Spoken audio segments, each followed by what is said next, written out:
What's good, y'all? All right, man. I'm sorry, man. I got me a little bit of an issue coming up. That took a little while. You guys should be able to hear me now, though. You guys should be able to hear me now. What's good? Let me know if you can hear me now. Y'all should be able to hear me. All right, all right, all right. Yeah, cool, cool. All right, man. My bad. My bad. Hey, man, much love. It's Dana Jones in Super Chat, man. I'm in my living room, so I don't have my gong with me. Yeah, man, we back at it. What's good? What's good? What's good? All right, man. It was another great. That was another great trail boxing talk. Reef the Wise, what's up? All right, man. I'm sorry, man. I don't know why my audio didn't set that time, man. That's what's up. Hey, by the way, I was highly offended. What's going on, CB Sports TV? I was highly offended by y'all thinking just because somebody doesn't sound, just because somebody sounds like they're from the suburbs, that they stupid enough to get their behind whooped in the inner city. That ain't how it works, man. I grew up living in enemy territory. Thank you very much. I know how not to get set up. If you see, the secret is, if you see more than 5 people in your general vicinity, move. That's how you do it. That was my golden rule, dog. What's going on, Chase Money? Young Rebel, what's good? What's good? What's good? What's good? God, dog, I do not like this setup because my knees. All right, hey, y'all let me know if the light is better in here today, man, or if I look super bleached out. But yeah, man, cats be killing me with that, man. It's like people be like, all right, if you tune in, like people thinking cats about to jump you when you go to other cities. I'm like, shoot, man, my golden rule is if there's more than 5 people in my general vicinity that I don't know, I move. And that'll always keep you right. I say, Kane the bad guy say more than 2. More than 2 is good, but more than 5 is definitely bounce. Like you can be around 2, 3, feel comfortable. But I'll be in New Orleans, man, as soon as like Mardi Gras and them crowds, man, I'm out, dog. I'm out. You ain't catching. You gonna get me. It's gonna be one-on-one, dude. King Louis said King Louis to the Don said I got Hurd by KO, man. Nah, I think Jarret Hurd's gonna make that the whole thing, man. LD's what's going on? LDB's LCD. He said, tell him for now your situational awareness got to be on point if you live in the burbs, going to the city. Real talk, yeah. But see, my thing was, oh hell no, I'm matching the cabinets. Dog, I'm brown, man. I'm brown. He said, your head blend in with the cat. Oh, Lord have mercy, bro. Man, come on, dog. There just ain't no blend. I blend in with the background in there. I blend in with the cabinets over here. It's just all around jacked up for me, man. But we'll make it happen. We'll make it work. Let me actually get a look at this over here and see what it looked like on the channel, yeah, man. But look, let's talk about some stuff, man. I saw your boy Jarret Hurd. People made me go look. I went and looked. I saw Jarret Hurd, not Jarret Hurd. I saw J Rock, not Jake. That dang Tony Harrison and Jermell Charlo. And I saw what people are talking about. Jarret Hurd looked a little, not Jarret Hurd, Jermell Charlo. All these J's that tripped me up. He looked a little funny, dog. He looked a little funny. He looked a little funny. I gotta tell you, that shit is not up on that page. He looked a little funny, but at the same time, dog, I ain't really sweating it because you got to get in there to fight, man. I couldn't say that to you, bro. What's that, Snacks B? You cooking these trolls in the kitchen? Yeah, we ain't got no trolls here, do we? Chase Munn said the camouflage with the cabinet. Hey, I am the color of these cabinets, though. I match, dog. Y'all should leave the man alone, please. That's all right, man. I'm working on it. Man, your mama got doggy tits. What the fuck you talking about, dude? You fat, you got doggy tits. Why are you looking at my titties, man? You like titties? That's what you like to do? You like to look at men's breasts and judge them? Is that what it is? Hey, man, please keep your sexual fetishes out of my live stream. Fuck is wrong with you? What's wrong with you, man? Let me tell you something. When you guys make comments about people's breasts and shit like that, dude, you look like you focusing in on that, okay? The fuck is wrong with you, dog? Fannon is cabinet colored. That's great, man. That's funny, man. But for real, much love in the super chat, man. On the real, man. Don't look. You don't have to worry about my breasts, dog. Okay? What the fuck? That's like you, what them Errol Spence cats talking about his puffy nipples. The fuck you looking at his nipples for? Fuck is wrong with you? The fuck is wrong with you? I want to know. I want to know what's wrong with you. Where is this at? All right, here we go. Anyway, I was distracted by somebody lost in some homoerotica. He came here for a different type. Exactly, dog. What's wrong with you, man? H-Town East. You some dude that already got thrown out here for something, man. The gray shirt matched the tile, too. She motherfuckers be trying to make you in. Some motherfucker who would never show their face coming up underneath fake names trying to make somebody feel insecure. Dog, let me tell you something. I could be fat as a cow and still get more than you. You lonely fucking living in your mama's basement ass dude. I'm trying to tell you, D. It's like, what you looking at me for, man? Your head is bald. Hey, for 9, Brian Ola said, Charlo been trying not to speak too much. Believes he has to prove things with his action, not so. Yeah, I mean, I ain't got no worries, man, about that, dog. Dude can do what he want to do. Dude can do what he want to do. Just make it happen, man. Just fight. Win the fight, man. Oh, Jose De Jesus said, I only mentioned the cabinet. That's all good. Much love in Super Chat. It's all fun. It's all good, man. It's all good, man. I don't mind at all, dog. I thought about it when I looked at it because people were saying I was blending in with the background yesterday, man. What's good, James Brown? Yes, sir. Wilder is still king. Smash that like button on the way in, man. I can't see who his. We got 130 people in the building. I don't really think I can see. I can't see any of the likes or anything on this screen I got. But that's all good, man. I don't mind that at all, man. Let me see if I can see him over here a little better. For now, what is it with these UK dudes talking about males' body parts? Yeah, you know what it is, man? It's like, here, let me explain something to you, dog. I'm going to go the way 78 told you. Dog, I guarantee you I get more women than you do. Just because you on the stream hating another dude for what he look like. However, dog, I ain't never struggled, okay? I ain't never struggled. I'm 50 years old, dog, and I ain't went 2 days without coochie in about 3 decades. Thank you very much, dog. And if you're young enough to me, I might come find your mama. He said, smash that like button. 2 weeks. I'll say 2 weeks. I'm sorry. Every once in a while, you know, you gotta, as you get older, you gotta rest a little something. I think Charles maintaining his composure while Tony Harrison was popping off was a good thing. He has to be emotionally intelligent. Yeah, well, here's the thing, man. It don't matter unless you get in the ring. And Jermell Charlo, if he's just being honest, man, it's cool. He being honest about what he's feeling, you know? And if he's being honest, he's like, look, man, these people are saying I won. Dog, I think he did. I think I scored the fight for Jermell Charlo. I think, what's going on, Snacks B? Said, all good, bro. I always support you, bro. You put me on. That's what's up, Snacks B. So come catch your mama slipping, Jack. Yeah, get the fuck out of here. You know your mama would like me. The fuck's wrong with you?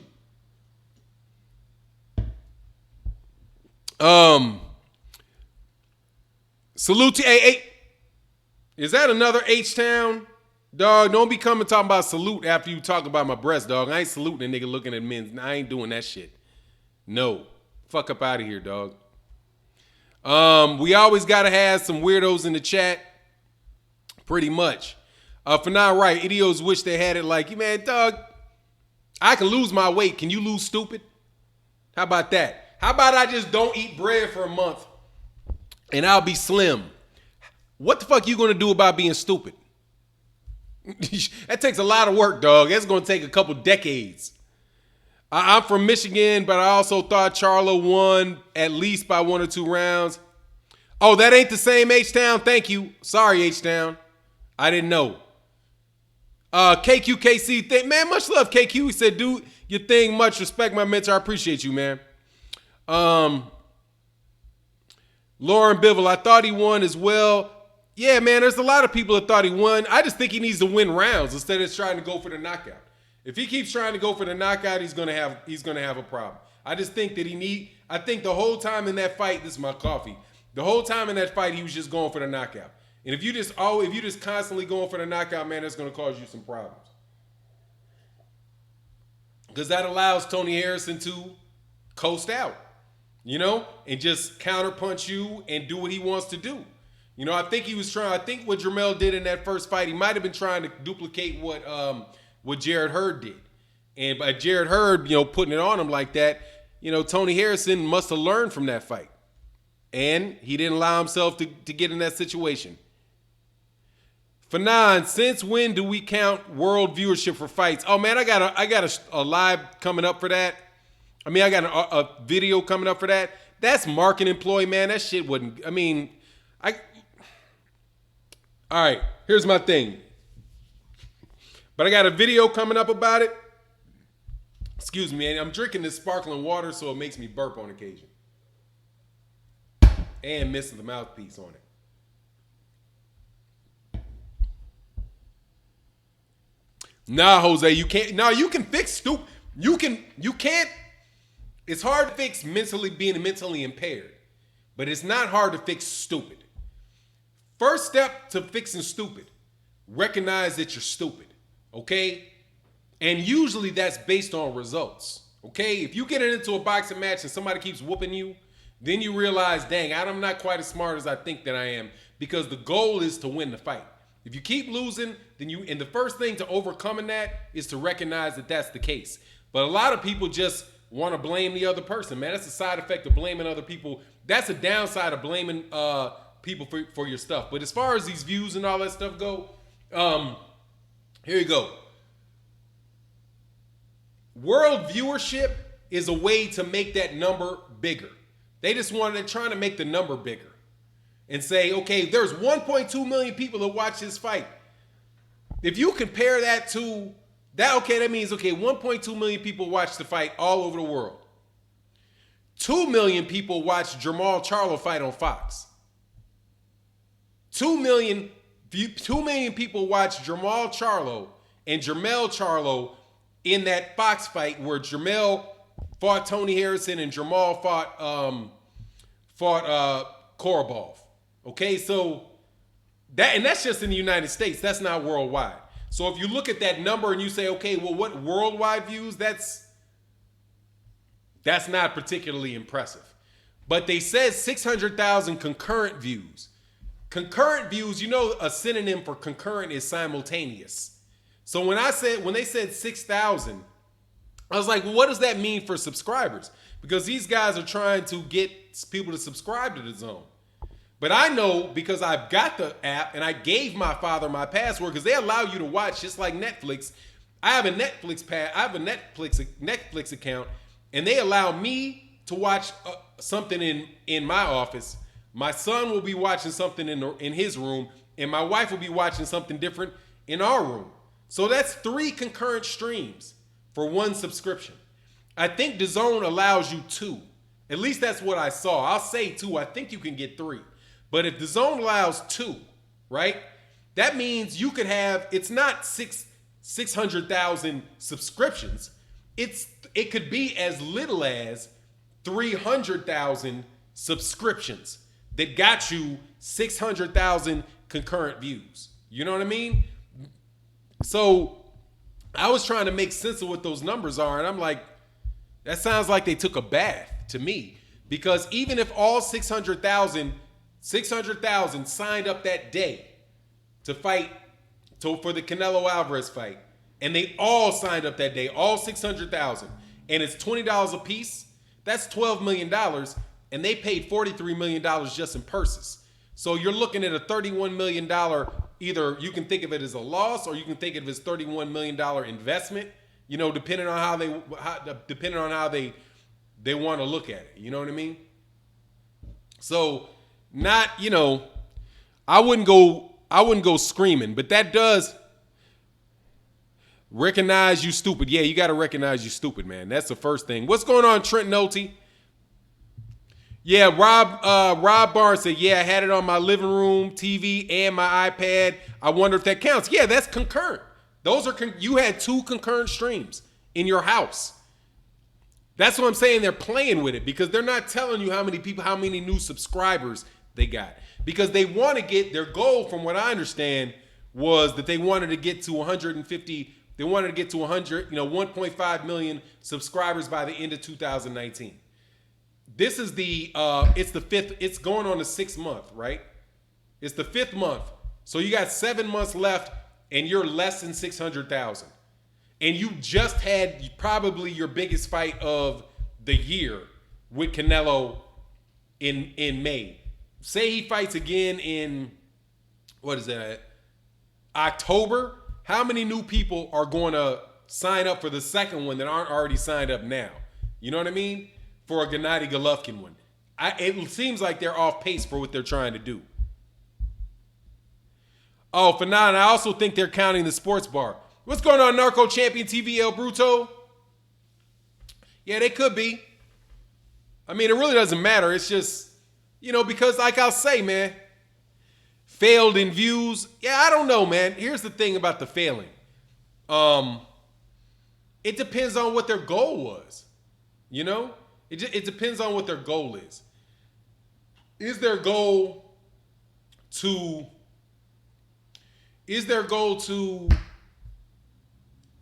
over a course of a year, 2 years, right? And they knew they were going to take a loss. And they were like, look, if we get 600,000 views for Canelo, we think that this is going to move us in the right direction. And that's what we're trying to accomplish. I think that could be success, right? Because like I said on the Patreon videos for people, that the whole, plan your work your goal, plug for the Patreon that's in there. Plan your work your plan. I think, I'm saying plan your work your plan. So they could be planning on getting they have a plan to get where they want. And if Canelo, so you're going to have certain benchmarks, right? Certain benchmarks. And by benchmark, I mean certain plateaus or certain things that you're going to accomplish along your plan, right? Like you could have a plan to build a clubhouse first, and you're going to do it over 2 weeks. Your first benchmark is buying all the equipment. So their benchmark could be, we're going to have Canelo, we're going to get 500,000 concurrent views. Because right now we did with Anthony Joshua 100,000 concurrent views in his last fight. So if we get Canelo, then hopefully we can get to 1,000 concurrent views. I mean, up to 500,000 concurrent views. And that could mean that they feel like they're successful. Yo, Fannon, I read an article that said fight only grossed 50 million. I think that's terrible. That's an L. What? Hold on. How could it gross 50 million? I don't even know how it could gross. What's the article that said it grossed? How could it gross 50 million? They only have the gate. How can you gross $50 million when all you have is the gate? And you're starting off $43 million in the hole. It could have been well, I mean, I guess the gross, but you can't count the purses as the gross because you're paying it.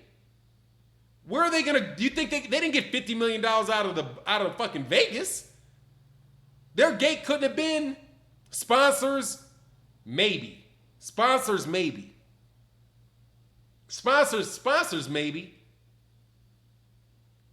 But I didn't see like Tecate's. Maybe. That's a lot. Fannon, yeah, Jose Cruz. I don't know how they could gross $50 million off that. I don't see that. Anyway, yeah, that makes no sense. No way, yeah. Because they're paying for the purses. So it's like they paid all the pay, unless they're saying they're counting what DAZN paid themselves. For DAZN, they're starting off $43 million in the hole, right? So they would have to get $50 million in between sponsorships that they're going to pay DAZN, $50 million in sponsorships and the gate. In merchandising, I don't think so. But maybe, but I can't see that. Theaters, were they in the theaters in the United States? I don't know. Were they in the theaters? I hadn't heard them being in the theaters. Fannon, if the large majority of those 600,000 American subs purchased DAZN on that date, they count for $0 going to AJ and Ruiz fight due to the 30-day subscription. Duel will become pay-per-view or die. Look, man, this shit is bad for boxing. I'm going to tell you that. I believe that much. I believe that it's not good for the visibility of boxing. When you have Canelo Alvarez and Daniel Jacobs being seen by 600,000 people in the United States, when twice that many bought pay-per-views for Canelo Alvarez. I mean, that's like, it really took Canelo Alvarez out of the eyes of mainstream boxing fans. I mean, when you have Charlo, twice as many people being seen in America by Jermell Charlo, and better yet, more people being seen Caleb Plant than Canelo Alvarez, that says something, man. I mean, that's not increasing the viewership of boxing. That is putting boxing in a fishbowl. Shout out to Fannon Wrench Gang in the chat. Yes, sir, Dion. Shout out to you as well. Golden Boy effed up. I mean, they're getting paid out of pocket, so that's their interest.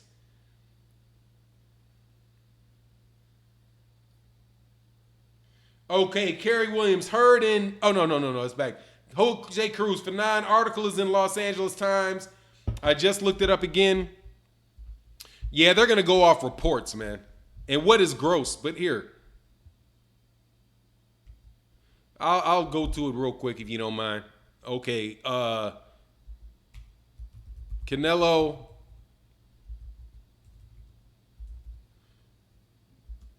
Jacobs, gross. LA Times.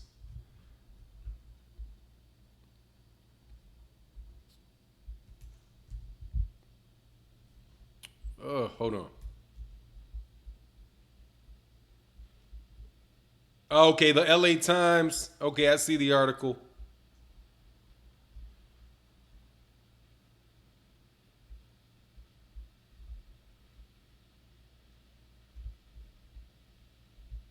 God dog, man. Okay, DAZN's revenue for Alvarez Jacobs was estimated to be nearly $40 million, according to industry sources, which exceeded the $48 million purse owed to Alvarez and Jacobs.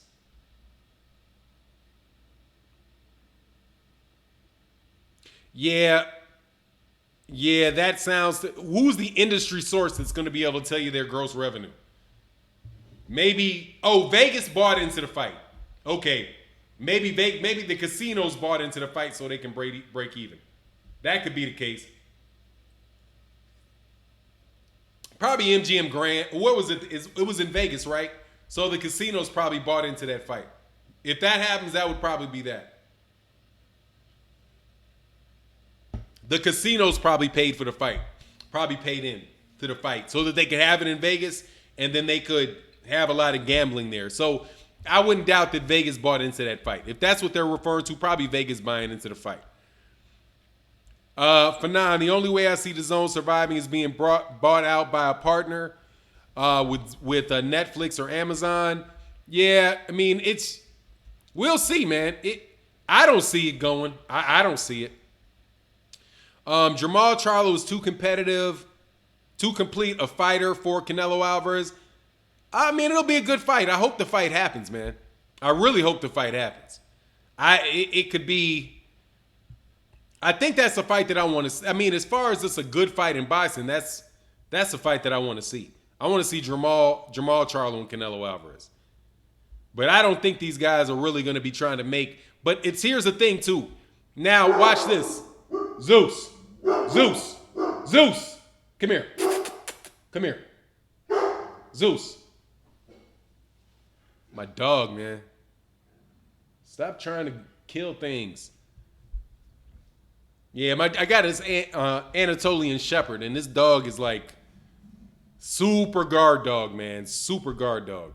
Canelo won't fight Charlo until he's ready to cash out. Yeah, I wouldn't doubt that. DAZN is international, so they may just pull out of the U.S. or they could sell, or they could sell a portion of it. They don't even sell out the venue either. DAZN took some hits. Yeah, but here's the thing. That's what it is. Now watch. Now if for some reason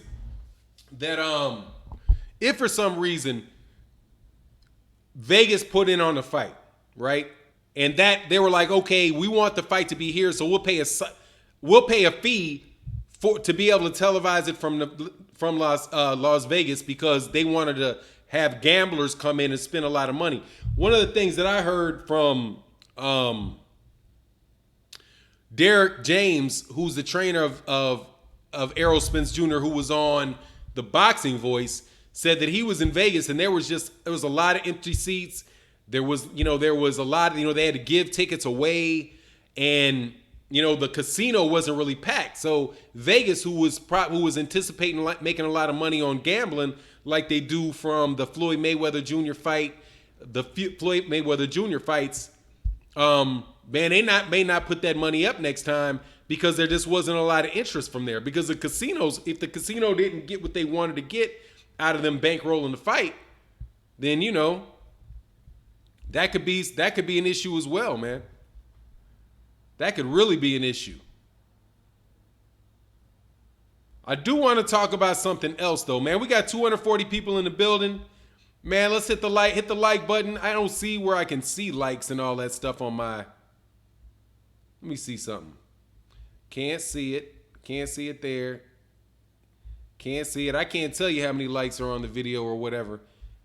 DAZN should just restructure how they do business in America. Honestly, man, I just wish that a couple of these guys would go away.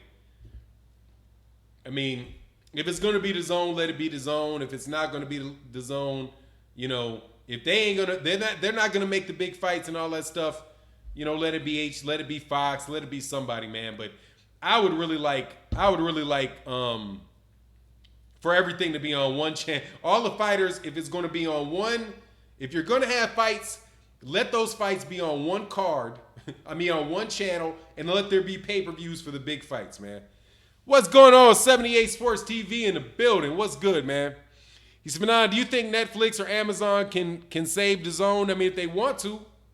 Oh, got 100 likes, 101 likes, 243 people in the building. That's what's good. What's this? Oh, no, I don't want viewers hidden. Yeah, man, that's what's up, man. Hit the like button. I do want to talk about something else, though. I listened to what Spencer Fearn said on the Boxing Voice. It was very interesting, man. That was a very interesting. I respect the dude for what he said. I'll put it that way. I respect the dude for what he said. I appreciate that. I appreciate where he was coming from, and salute to Spencer Fearn for saying what he said. I personally got a little bit of different viewpoint on that issue, but. Man, like-minded people can always disagree, and just because I think one way doesn't mean that somebody that thinks differently than I do point isn't valid and doesn't deserve to be respected. So respect to Spencer Fearn for doing that. When I get around to it, I'll take down the videos I had up where I was blasting on dudes, just for the sake of it. But I just want to let you know. I respected that. Just like I respected Dougie Fisher for going on World Breaker Fighting. We ain't got to always agree, man. The world is a complicated place. There's a million different viewpoints. And I appreciate when somebody is willing to, address criticism head up. Mahmoud Char is going to be a $1 million bid. Well, I don't know what that is. Enjoying the show here, eating some Easter chocolate eggs. Dang, man, that's what's up. Don't do that too much because, if you do that too much, then that guy H-Town is going to look at your breasts and make a comment about them. Fuck out of here. Yeah. Salute to...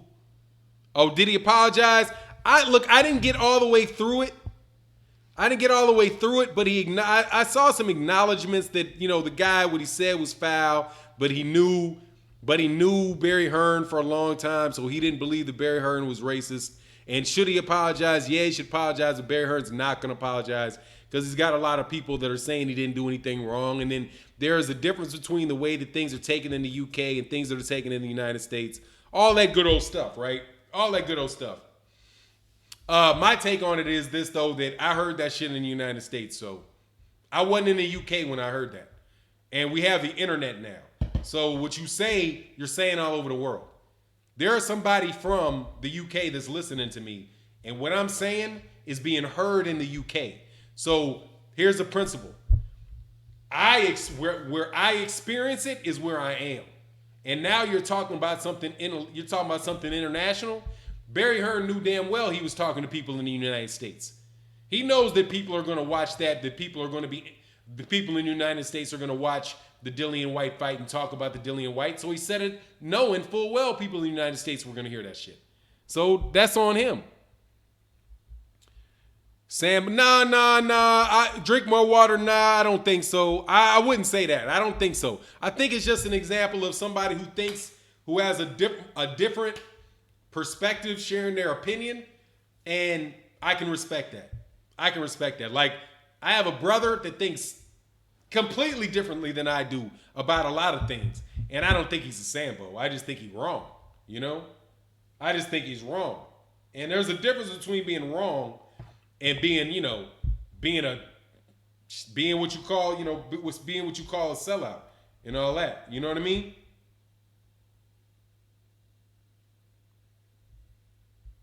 What is this?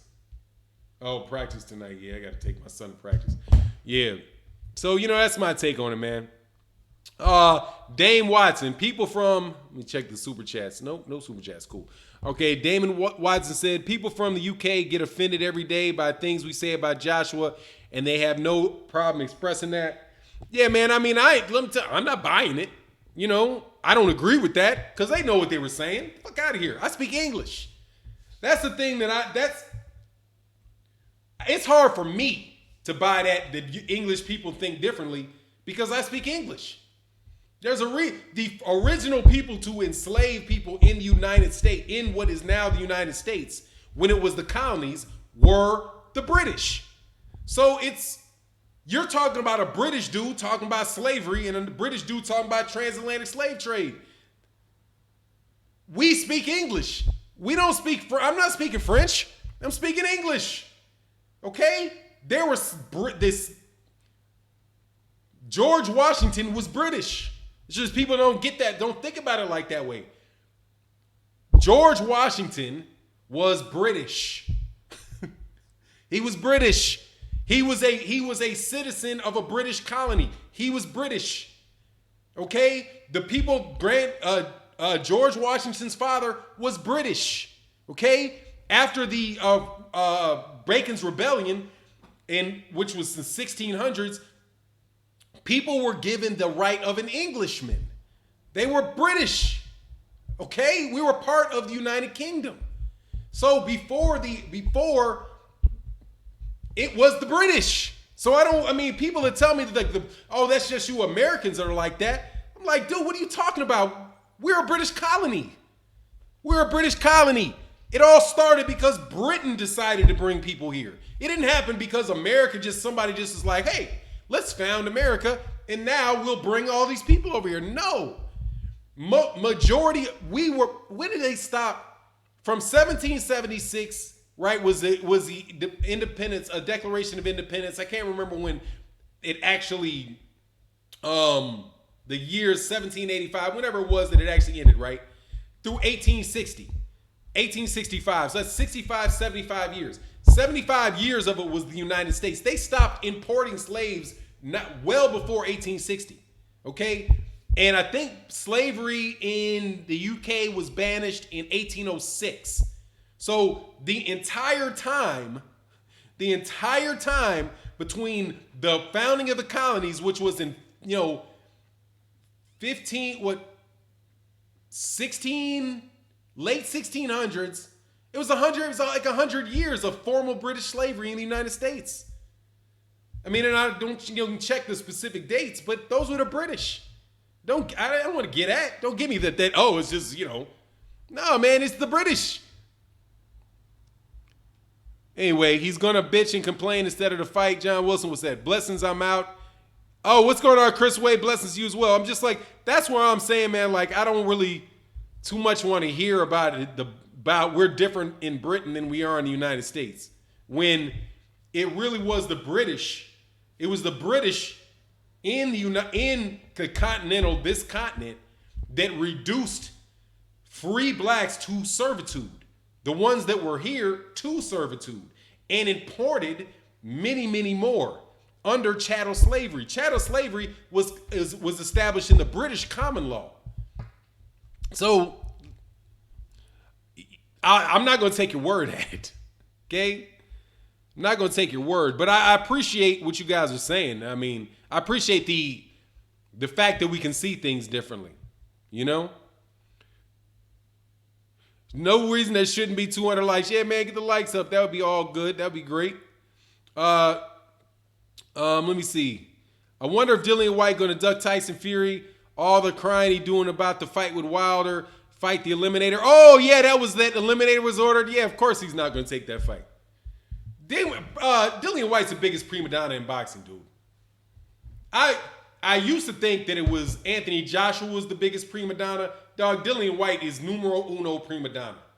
He is the numero uno cat that thinks he deserves things that thinks he deserves special treatment. You got he's complaining about the WBC not making him the number one, not making him the mandatory, when the WBC had already made had already made Dominic Breazeale the mandatory before Dillian White got the number one position. Then they give him an opportunity to fight Luis Ortiz to become the second mandatory. He won't take that, but he wants to petition them to stop the fight between Dillian White, between Deontay Wilder and Dominic Breazeale. You passed it up. Dude is straight prima donna, man. And if he doesn't take the Tyson Fury mandatory fight, which honestly Tyson Fury ain't gonna take that either, because Bob Arum ain't doing that. Bob Arum ain't doing that. He's gonna pass on that too.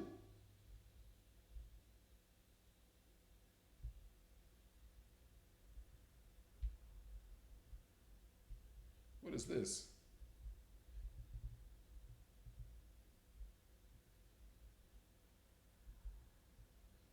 What is this? Oh, it keeps going down. I'm sorry, man.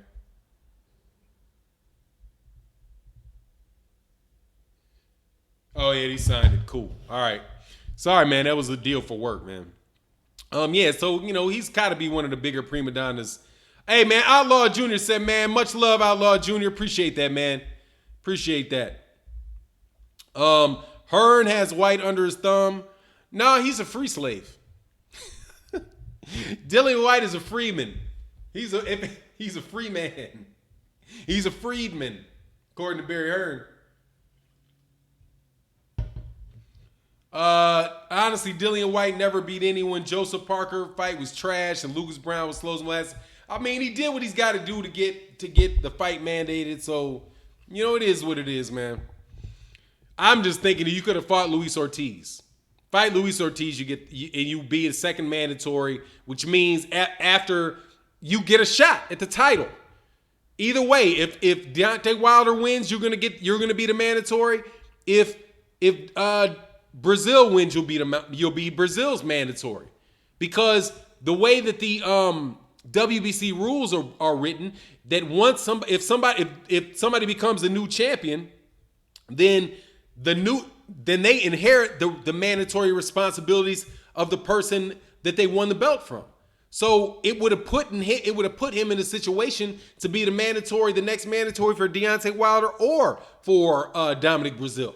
So for him not doing it, come on, man. Anthony Graham said, Fannon, you in the kitchen today? Yeah, man, I got to switch it up, man. I be sitting in that office all day, man. No sunshine. My dog out here eating the couch and all kind of crap. Feeling lonely. I gotta make sure he said he broke the chains. He broke the chains. Yeah, you don't say those type of things. How about you just shut up, Barry? and talk about the fight. But it's not like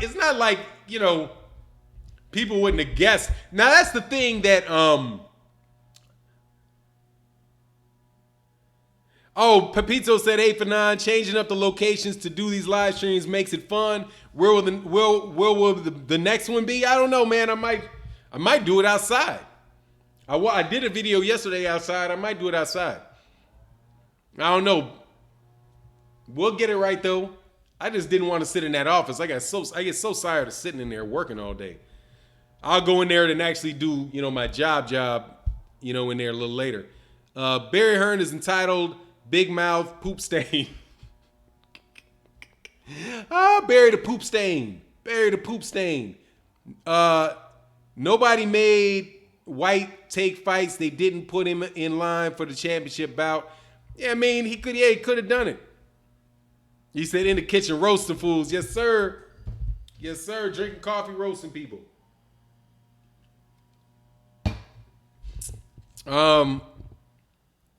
Oh, in the backyard, Beverly Rose style. Yeah, man, but I got to clean this wall. I got like a wall in the background. Like it's fenced in, but there's one. It's like a brick wall. There's like a high brick wall in my backyard, and it's dirty. So I was like, man, this shit make it look like I'm, behind a wall, like a old Walmart or something. Fannon, you gotta do another one in the laundry room. Yeah, for the sound, dog. Oh, it sounds like my dog. Yeah, man, them motherfuckers be tearing shit up, man. Tearing it up. But yeah, man, I'm just big. Yeah, I just don't think that. I think Dillian White's a prima donna, man. But but a lot of the UK fighters, those heavyweights in the UK got prima donna attitudes. All three of them got prima donna attitudes, in my opinion. Tyson Fury, I saw Tyson Fury trolling Deontay Wilder in his comment section. Like, man, when you leave Deontay Wilder alone, you didn't want the fight. If you don't want the fight, what you nagging for? Beverly Rose, yeah, Beverly Rose is nice. Yeah, what do you nag? I don't know if you guys saw that, but he was nagging, doing that, complaining in about Deontay Wilder copying his style and his I was like, what? Because he was doing like dodging punches, having people throwing stuff at him. Like he's like, what, you trying to act like me? You dosser? You lost the first fight? Nah, dog. He didn't lose the first fight, and you turned down the second one. D, I'm gonna check her out. Yeah, Beverly Rose, good people. I'm glad to see she's back, man. I'm glad she was doing live streams on the daily when she first started. So, hopefully she'll get it going again. I got to know what time she's going to do them so I can check them out. Oh, Huey Fury is one too. Hey, Fannon, have you or would you represent a current boxer in contract negotiation? No, I have not represented a professional boxer in a contract negotiation. I have advised some though. I've advised a few with contracts, like a strategy and the things that they should look for, and just kind of walking through it with them. But no, I would stay clear of doing that, because you have to, I think in order to have like a really good negotiation, you have to know like all of the players. You know what I mean? So I can look at it and say that I understand, like I could understand what that particular person would want, but I wouldn't necessarily be able to say, there's a lot of things around it that I wouldn't necessarily know. So I think that what I like to do is I'll just give you a general, like, I just eyeball them and say, look, man, this is what I would be concerned with. And I would be concerned with this. I would be concerned with that. And then the people that I've talked would say, oh, that's not an issue with me because of this. Because they might have practical experience as far as, the creation of the fight, where I wouldn't have that practical experience. So for me, when I do contract negotiations in the areas that I'm expert in, I understand both sides of the fence. I understand what it is to do those deals from the buyer, from my side and from the other person's side. And I think that's what you need to do to really be the most beneficial to somebody in that area. And so for boxing,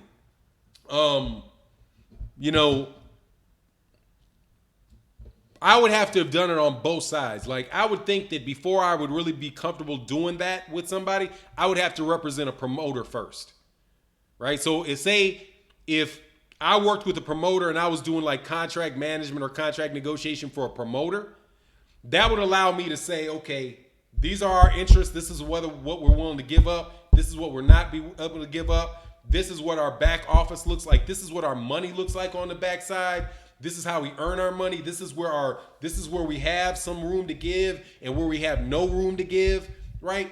If you can see that from the promoter side, then you flip and come at it from the fighter side, then you're in a really good position to negotiate from the fighter side, you know? But yeah, but I've consulted with several. But for free. I haven't charged anybody to do it. Just kind of like, you know, nah, dude, like this is the risk you run with this particular term. This is a risk you run with this term. Do you think that this would eventually be an issue with you? Right? That type of thing, man. Man, much love. Damn, what did I do? MP4 Vids, much love in Super Chat. He said, good knowledge that you're sharing. Salute to the chat. Thank you. Much love, MP4 Vids. Yeah, you got to see, like, you got to be able to see it from all perspectives in order to do that. So, like, if you wanted somebody, like, if I was a fighter and I really wanted somebody that I knew could represent me very well and I trusted them, somebody that worked for a promoter would be great, because they'll be like, look, man, this is what he's trying to do. This is what you asked for. This is what we think we can get. This is what we don't think we can get. You know, this is what the going rate is, right? This is like, I couldn't tell you what the going rate on minimums are, right? Where somebody who's worked for a promoter before can say, look, man, this is what this guy's gotten before. This is what this guy's gotten before. I know that this is what this promoter does. I know what this is what this promoter does. I know that this manager, oh, he's asking for 40%. That's too much, because the going rate over here is the going rate's 20%, right? So that's where I would say, like, I wouldn't be strong in that, because I haven't worked for a promoter before. You know what I mean? That's what I would say. So be real. And so even when you have somebody that's going to represent you, or somebody that you're going to talk to, make sure that they have that experience. Because I wouldn't want to go in there and say, you know, like, I know what, like, if somebody sends me a sales, like a commission agreement, and I'm reading the commission agreement, I can automatically go by, like, hold on, man, this dude is asking for 10% of gross and a salary. No, because in our business, your sales is capped at 10%. You're going to cap whatever you're paying for sales at 10% of gross sales, right? 10% of gross sales, you cannot afford to pay anybody, any scenario, any combination of people more than 10%, because you got other costs associated with it, right? So but I know that because I've done that. I've done that a lot of times. But what I feel like I'm really good at doing for people is I can get people ready for a conversation that they have with the guy that would negotiate for them, to make sure that this guy, you know that this guy's got your best interest at heart. Because an issue that I see in boxing is, if you have, like, even with, like, the necessity of the Ali Act, you know, you need to have firewalls. You need to have firewalls between your promoter and your manager, right? But you also need to have a firewall between yourself and your manager, right? Where you know that your manager, like, your manager might have 5 or 6 different people that you get the point. I could go all day about that, but that's where I pro bono. I'll do that pro bono. I ain't asking somebody to pay me to do that, because honestly, man, I feel like I'm getting something out of it just by learning more about the sport of boxing, you know? Big Chief Boxing said, that's why I need your help, man. Yeah, hit me up on the Patreon. And then, because with the Patreon, with business consultations, because I get so many requests, but these Patreon, I got a goal for the Patreon. So if you join the Patreon and you want to ask me a question, I can explain stuff to you. I had this dude, I'm going to call this cat a moron, but I helped somebody with an argument about, like, Somebody said that slavery was a contract because of something called perpetual servitude and your interest in perpetual servitude. It's like, nah, dude, that's a property right. It's not a contract. You don't have a contract with your house, dude. But anyway, on the Patreon all day, every day, man. You know, I'll help cats out, man. But you should have a subject matter expert when you're really dealing with yourself, and especially guys, like the bigger you get and the more you have, spend the money. You know, spend the money. Find somebody like you know who would be good to consult with people who it doesn't even seem like they're in the business anymore. Like somebody like Rock Newman. Like if you were like, hey man, Rock, let me ask you a question. Let me pay you a retainer to talk about this. How does this work? Rock Newman, who was a promoter before, and I don't think he's doing a lot of promotion now. If you say, look, I just want to know from your perspective, what is the promoter looking like? And you go through that with a promoter, even a smaller promoter, man, those guys can really open your eyes, man, especially if you just pay them a fee, you know what I mean? And they'll be like, oh man, this guy does this guy does that, this guy does this guy does that. You know, you got to know the ground, you got to know the lay of the land. I guess the lay of the land is the better way to I guess the lay of the land is the better way to describe that. And I don't know the lay of the land in boxing like that. Man, my dog don't be playing, man. You ain't walking up in my house without somebody knowing. What's this thing you linking people to, man?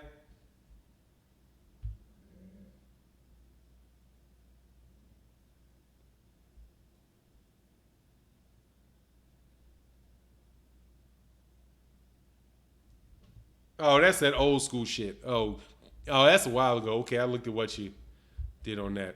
All right. Besides Don King, who do you think is the most dangerous promoter? I don't know how you define a dangerous promoter. I mean, I'm not going to look at it with like an individual. Let me put it this way. Because you get what you negotiate, it depends on you. You know what I mean? If you know what you're doing and you get what you want and you have a relationship that is structured the way that you want a relationship structured, and first of all, you know what you're getting out of it, you know how you can get out of it, and you have the ability to do that. I mean, for me, it's what is the most dangerous restrictions that can be placed upon you in a relationship that you establish between you and a promoter, right? The most dangerous promoter, I mean, I couldn't say. I mean, I've never seen a Matchroom contract. Now, I've seen Matchroom people leave Matchroom, right? I've seen like Josh, Ryan Burnett left Matchroom. O'Hara Davies left Matchroom. You have Dillian White, who's on a fight by with Matchroom. So that even just the way that occurred seems to me that Eddie Hearn might be kind of flexible in the way that he negotiates with these fighters that allow the fighters to exercise outs, right? Because it's not like, you know, O'Hara Davies wasn't able to get out of his contract after all that crap happened. So he must not have been tied down that hard. Ryan Burnett didn't get tied down that hard with Matchroom. And it's not like a scenario where you see like Mikey Garcia where Mikey Garcia went 2 years not being able to get out of that. So from the outside looking in, I would say Bob Arum seems like he's got the screws tightest on fighters, because I've seen guys blacklisted or blackball. I'm sorry, I hate to use that word, but blackball by top rank, where they couldn't fight for periods of time, right? I also saw this David Benavidez, whoever that promoter is with David Benavidez. That was a piece of work. That agreement was a piece of work. I was like, God dog, that shit was crazy. I just think it really depends on. I mean, even Golden Boy, I don't know, man. I probably would say, if I had to say the guy that I have the most understanding of, seen people have the most difficult time with, is Bob Arum. And the reason I would say that is because when Manny Pacquiao, one of the things that came out with Manny Pacquiao, when Manny Pacquiao was trying to get out of, where his people were saying that they were done, that their contract with Top Rank had expired, Bob Arum was insisting that it had not expired. And then in the midst of that conversation, the manager or whoever the representative was for Manny Pacquiao said that Bob Arum was actually intimidating potential financial backers for Manny Pacquiao promotions. So, for example, they use the example of when Manny Pacquiao wanted to fight Amir Khan in Dubai, that Bob Arum was filing lawsuits for, to tortious interference with contractual relations. I think that's the term they use for that tort. Against the financial backers by threatening them and saying, look, if you make this fight, I'm going to cause you a lot of problems. I'm going to sue you, right? So Bob Arum was making sure he was threatening people that might be interested in doing business with Manny Pacquiao and creating enough uncertainty around that to prevent Manny Pacquiao from going the direction that he wanted to go in. So that to me seems to be, pretty hectic. Even the way because Bob Arum is litigious. Right? By that means he's willing to use the court system, to use litigation as a way to keep you from doing something. So even if you feel like you have a valid, like you are out of an agreement, for example, right? Because see, you got a contract and it says this contract will expire on or about April 1st, 2020, right? April 1st, 2020 comes in and you're like, hold on, this says on or about.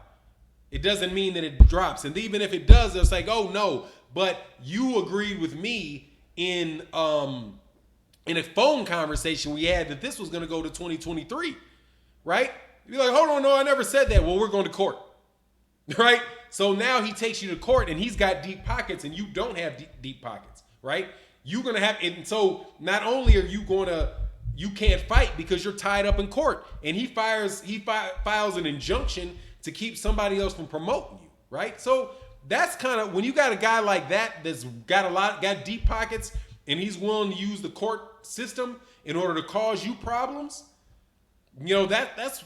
that's pretty hectic, dog. That's pretty hectic, People will tie you up in court and make you spend a lot of money to get out of the contract. So, and he knows it. And he's like, look, man, I'll advise you. And then you got your advisor saying, he said litigious. Yeah, look it up. Yeah, Bob Arum's litigious. Litigation. He will sue you. And that is a whole nother ball of wax that you don't want to have to deal with. Or, that is something to deal with, right? And causes you headaches. It can delay you. And he can turn around and be like, so if you lose it, you could not, and you might turn around and have to owe him legal fees. Like what happens if he's able to convince an arbitrator that he was right? And then the arbitrator fines for him and he holds you responsible for his attorney's fees. So now you're in debt to the guy. That's one of the things that happened with what's his name? Andre Ward, when Andre Ward was trying to get out of the contract with Joe Goosen because of all that stuff that was happening between whoever bought out Roy Jones' promotional interest in him.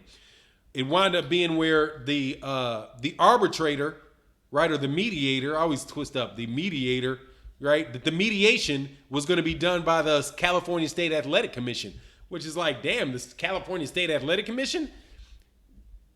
That's a hometown court.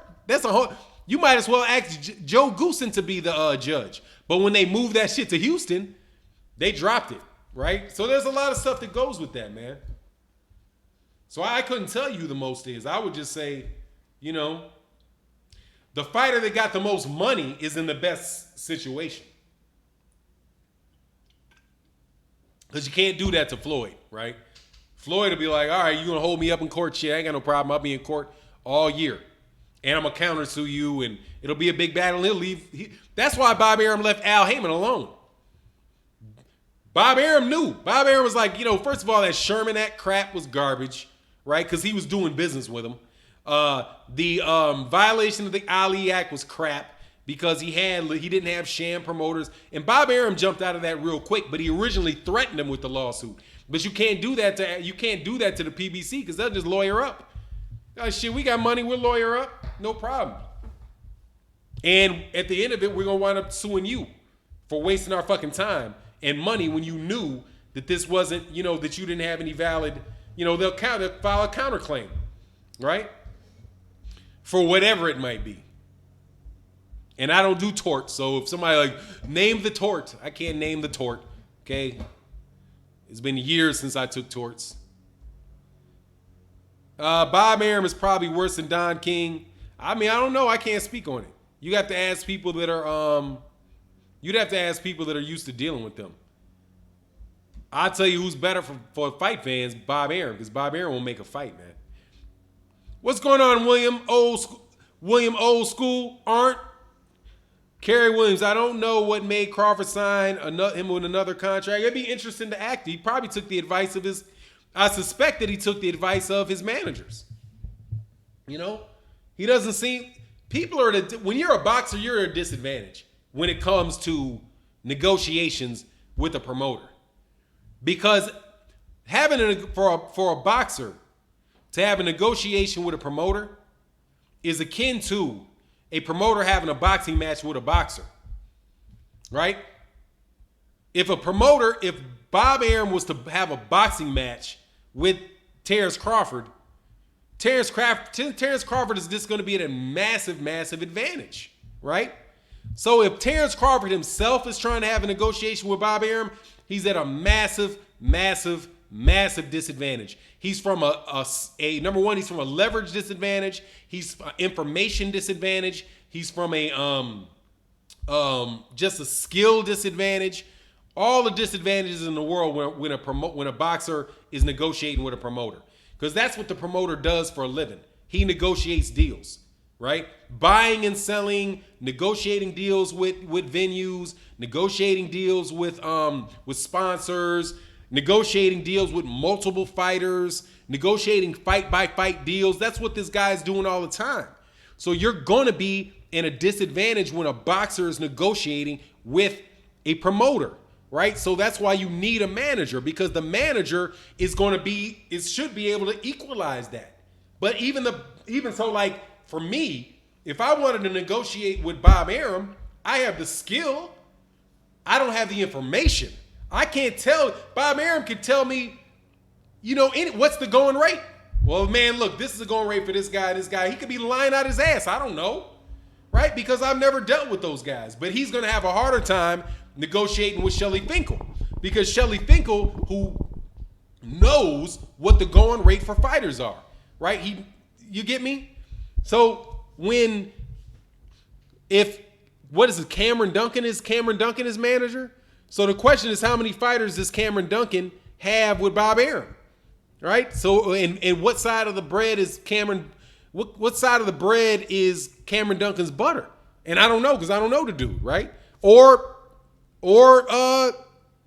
Bomac for that standard, right? Because Bomac might get offered something, right? Say, and I don't know this is the case, I'm just making this up. Say, Bob Arum's like, Bomac, if you get him to sign this, I'm going to guarantee you 15 undercard fights this year.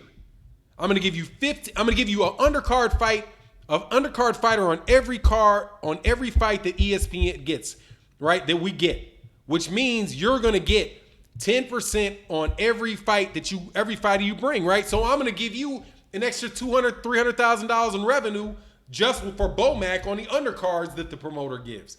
And that's what Bob Arum could do that. You just don't know. You don't know. It's a big disadvantage, which is why, fight by fight. That's why I could see Deontay Wilder wanting fight by fight. Because it's like, I'm going to negotiate each deal like it's a new deal. We're going to negotiate a new deal like it's every fight like it's a new deal. Especially if you got enough bank to make that work for you. But like I said, man, I'm a boxing fan. And I'm a boxing fan of the whole thing. I'm a fan of the business of boxing.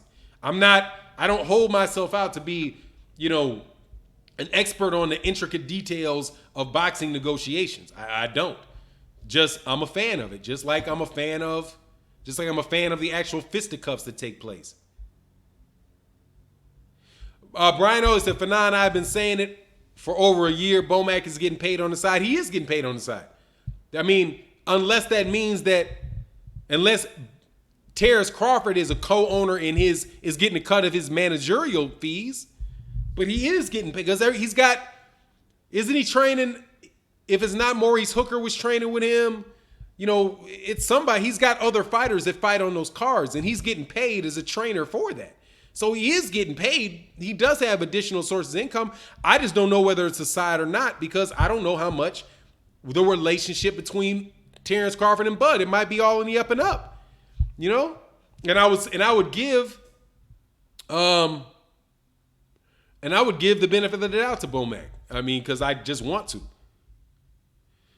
Fannon, what kind of law do you practice? I'm a contract negotiator. I write contracts. I'm like in-house counsel for a couple companies, and what I do is I handle all of their contract work. Write contracts, negotiate contracts, all of that good stuff. Wherever there's a relationship that's being formed, I oversee the establishment and the maintenance of those relationships. For now, Bob Arum is doing it.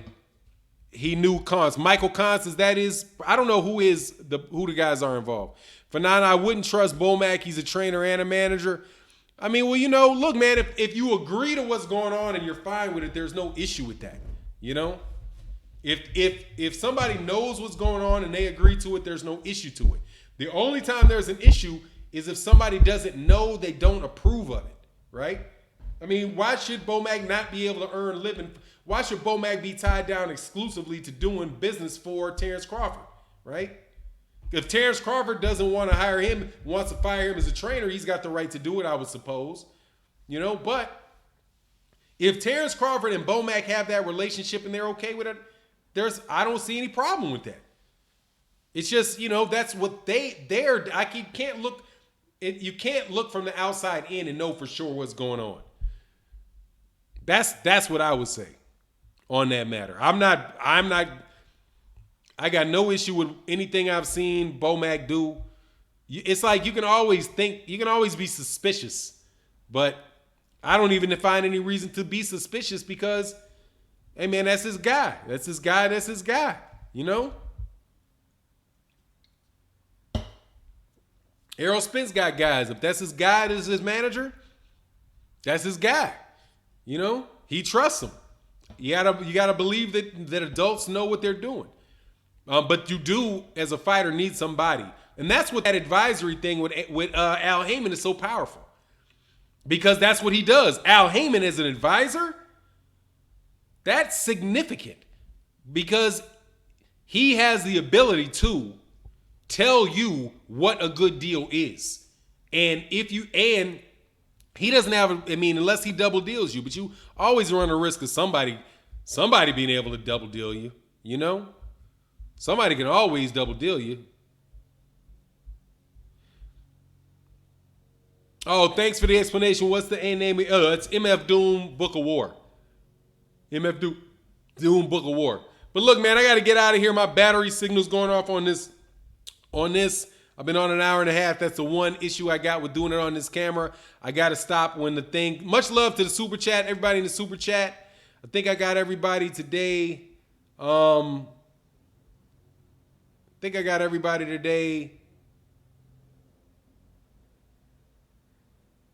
Much appreciation.